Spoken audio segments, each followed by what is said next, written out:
Bonjour. Aujourd'hui, une petite vidéo, mesdames et messieurs, pour vous enseigner à faire votre bas-relief.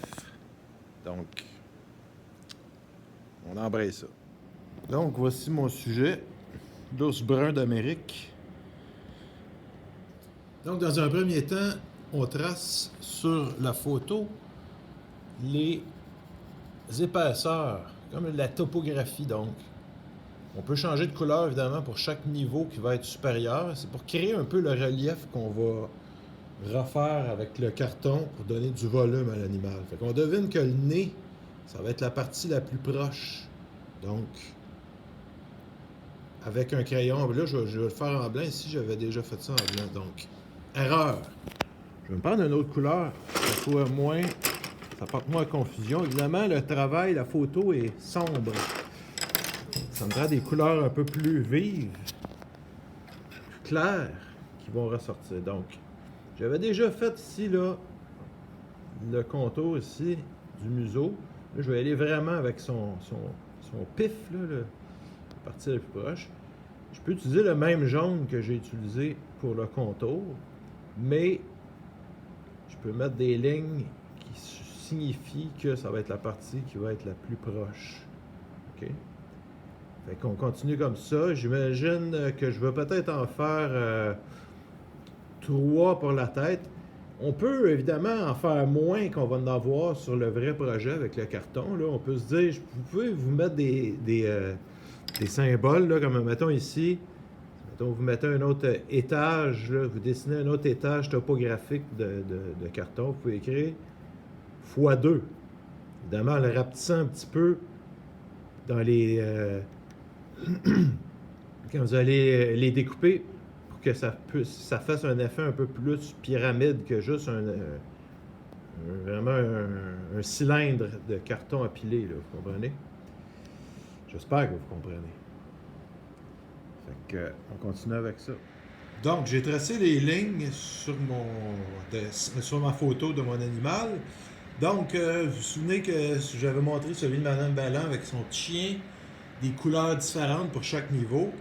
Étant donné que l'ours est très foncé, les couleurs ne fonctionnent pas, je les vois mal. Moi, ce que je vous suggère quand vous avez un animal qui est plus foncé, vous pouvez le faire avec Adobe Sketch directement. Avec les couleurs, ça va être plus visible. Sinon, moi, ce que j'ai fait, je l'ai fait en blanc. J'ai tout mis des couches blanches. On s'en doute que ça va être une par-dessus l'autre. Okay? Ça va être par-dessus. J'ai fait comme un peu son arcade sourcilière, là, comme on appelle, parce qu'il y a comme un relief. Là. On peut regarder une photo d'un ours de côté. Vous allez voir, là, il y a comme des petites bosses au niveau des sourcils. Évidemment, le crâne est un peu renfoncé, fait qu'on va créer cet effet-là avec un morceau de carton un peu, avec une courbe à l'intérieur ici, même chose. Donc, pour donner un peu du réalisme, plutôt que faire juste des cercles. Là, j'ai mis des X ici. Ça veut dire que ce sont des creux. Je me suis mis une note. Parce que l'oreille va en creusant à l'intérieur, c'est pas en ressortant. Et comme je vous disais, si j'utilise un crayon de couleur, on ne verra pas tellement bien sur le noir. Donc, c'est pour ça que j'ai fait ça comme ça. C'est un outil de travail, ça. C'est pour voir si vous avez compris comment faire votre relief. Là. Si vous avez une façon de travailler, puis vous mettez des signes comme ça, c'est correct. Je ne vais pas commencer à vous dire, vous pénaliser parce que vous n'avez pas utilisé des couleurs. Là. Mais l'important, c'est quand même de bien le faire pour comprendre comment faire votre travail. Donc voilà, chers élèves, le travail avance. Donc j'attire votre attention ici sur le fait que j'ai pas collé encore les morceaux. Là. Pourquoi? Parce que ici, je vais rajouter l'arcade sourcilière. Là. Je vais faire un morceau là, que j'ai pas dessiné là-dessus, mais que je me suis dit que j'étais pour rajouter pour donner plus de volume. Donc, ça c'est mon morceau. Mais là, pour que le morceau arrive, je fais le contour. Puis ça, je vais le couper ici. Donc, ça me permet de travailler mes ajustements, étant donné que les morceaux ne sont pas collés. Je peux les déplacer, je peux les utiliser comme ça. Fait que c'est pour ça que je vous conseille fortement de ne pas coller tout de suite les morceaux ensemble pour pouvoir ajuster les morceaux en conséquence avec les autres.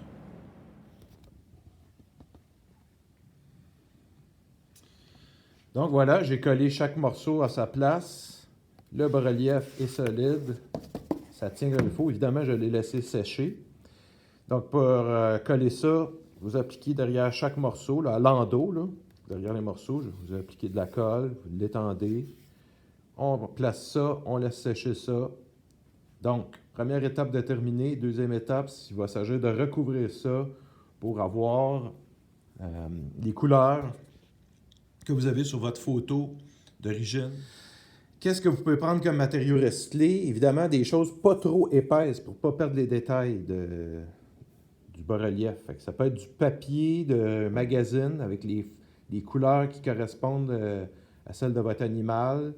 Ça peut être du tissu. Si vous avez de la fourrure ou bien quelque chose, des textures pour recréer des fois le pelage de l'animal, ça peut être bon aussi. Donc, je vais faire une autre vidéo qui vous expliquera comment coller ça, comment faire ça. Pour l'instant, je termine cette vidéo sur la structure du bas-relief en vous disant merci de votre attention et à bientôt, chers élèves.